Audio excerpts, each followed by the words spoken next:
Dans un système frigorifique, il est essentiel de comprendre que le froid n'est pas simplement créé, mais qu'il résulte d'un transfert d'énergie soigneusement, orchestré dans un cycle continu. Tout commence dans l'évaporateur, du côté basse pression. Ici, le fluide frigorigène entre en action en absorbant la chaleur de son environnement, ce qui provoque son évaporation. Ce processus d'absorption d'énergie entraîne une baisse de température, ce qui se traduit par la production de froid. Une fois vaporisé, le fluide est aspiré par le compresseur. À ce stade, la pression augmente, ce qui entraîne une élévation de la température du fluide. L'énergie est ainsi concentrée dans ce fluide chaud et comprimé. Le fluide, maintenant sous haute pression, se dirige vers le condenseur. C'est ici qu'il libère la chaleur, accumulée vers l'extérieur, et se condense pour redevenir liquide. Ce processus est crucial pour maintenir l'efficacité du système. Après cette étape, le fluide passe par un organe de détente. Lors de cette transition, sa pression chute brusquement, entraînant une baisse de température. Le fluide est alors prêt à retourner dans l'évaporateur pour recommencer le cycle, tout en maintenant un équilibre délicat entre pression,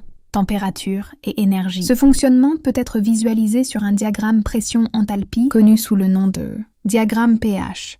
Chaque étape du cycle correspond à une transformation thermodynamique spécifique: compression, condensation, détente et évaporation. Pour affiner l'analyse et optimiser le système, il est important de connaître certaines notions. La surchauffe désigne une vapeur chauffée au-delà de son point d'évaporation, garantissant qu'aucun liquide n'entre dans le compresseur. D'autre part, le sous-refroidissement fait référence à un liquide refroidissant, dessous de sa température de condensation, ce qui améliore l'efficacité du cycle.